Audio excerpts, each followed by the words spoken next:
ഒരു കുഞ്ഞും പുൽനാമ്പ് പോലും ബാക്കി വയ്ക്കാതെ ജമൂക്കയുടെ പരമ്പര താൻ അവസാനിപ്പിക്കും. ഇനി ഒരിക്കലും പിന്തിരിഞ്ഞോടി തൻ്റെ പ്രിയ ഭടന്മാരെ ബലി കൊടുക്കാൻ താൻ തയ്യാറല്ല. പക്ഷേ വികാരക്ഷോഭമല്ല, പ്രായോഗിക ബുദ്ധിയാണ് വേണ്ടതെന്ന് തിരിച്ചറിഞ്ഞ് തെമൂജിൻ തൻ്റെ ഗോത്രത്തിലുള്ള കുഞ്ഞു കുട്ടികൾ മുതൽ ആയുധ പരിശീലനങ്ങളൊക്കെ നൽകുവാൻ തുടങ്ങി. തനിക്ക് വളരെ ശക്തമായ ഒരു സൈന്യം ആവശ്യമാണ്. മറ്റു പല പ്രമുഖ സൈന്യാധിപന്മാരെയും ഗോത്രത്തലവന്മാരും ആയൊക്കെ സന്ധികൾ ചെയ്ത് ചുരുങ്ങിയ കാലം കൊണ്ട് തെമൂജിൻ ശക്തമായൊരു സൈന്യത്തെ നേടിയെടുക്കുന്നു. അത് മാത്രമല്ല, അപ്പോഴേക്കും പൊതുജന ഹൃദയങ്ങളിൽ ഒരു ശക്തനായ ഒരു നേതാവായി തെമൂജിൻ മാറിക്കഴിഞ്ഞു. അമ്മയും ഭാര്യ ഗോർട്ടയും ധൈര്യം പകർന്നുകൊണ്ട് എപ്പോഴും തെമൂജിൻ്റെ കൂടെ തന്നെ ഉണ്ടായിരുന്നു. ഗോർട്ടെ തനിക്ക് സമ്മാനിച്ച പുത്രൻ ജോച്ചിയുടെ തലയിൽ കൈവച്ച് തെമൂജിൻ സത്യം ചെയ്തു, തൻ്റെ സൈന്യത്തെ വെച്ച് ജമൂക്കയുടെ പരമ്പര താൻ അവസാനിപ്പിക്കാൻ പോകുന്നു.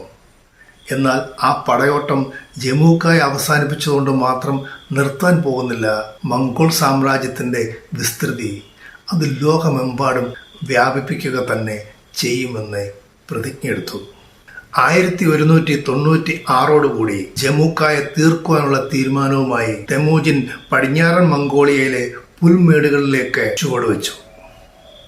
ഈ വർഷക്കണക്കുകളും ചില സംഭവങ്ങളൊക്കെ ആധാരമാക്കുന്നത് നിലവിൽ നിൽക്കുന്ന ചരിത്രരേഖകളിൽ ഏറ്റവും വിശ്വാസമായത് എന്ന് തോന്നുന്ന ദി സീക്രട്ട് ഹിസ്റ്ററി എന്ന പുസ്തകത്തെ ആധാരമാക്കിയാണ്. തെമൂജിൻ തൻ്റെ സൈന്യത്തോട് വിശ്വസ്തയോടും ഒറ്റക്കെട്ടായും നിൽക്കുവാനുള്ള നിർദ്ദേശം നൽകുന്നു. അത് ഹൃദയപൂർവ്വം ഏറ്റെടുത്ത ഒരു സൈന്യം കൂടെയുള്ളത് കൊണ്ടാണ് പിന്നീട് അനവധി വിജയങ്ങൾ കരസ്ഥമാക്കുവാനായിട്ട് തെമൂജിന് കഴിഞ്ഞത്. ജമൂക്കയുടെ ഗോത്രത്തിൻ്റെ അതിരുകളിൽ താവളമടിച്ച തെമൂജിൻ്റെ പടയാളികളോട് അദ്ദേഹം നിർദ്ദേശം നൽകുന്നു, ഓരോരുത്തരും 5 പന്തങ്ങൾ വീതം കൊളുത്തിപ്പിടിക്കണം എന്ന്. ഇത് ശക്തമായൊരു തന്ത്രത്തിൻ്റെ ഭാഗമായിരുന്നു.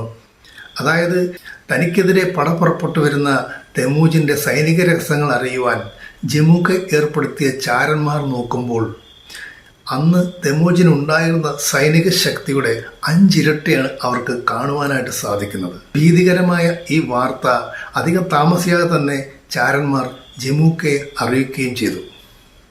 പിറ്റേന്ന് യുദ്ധഭൂമിയിൽ അതീവ ഭയപ്പാടോടുകൂടിയാണ് ജമൂക്ക യുദ്ധത്തിനിറങ്ങുന്നത്.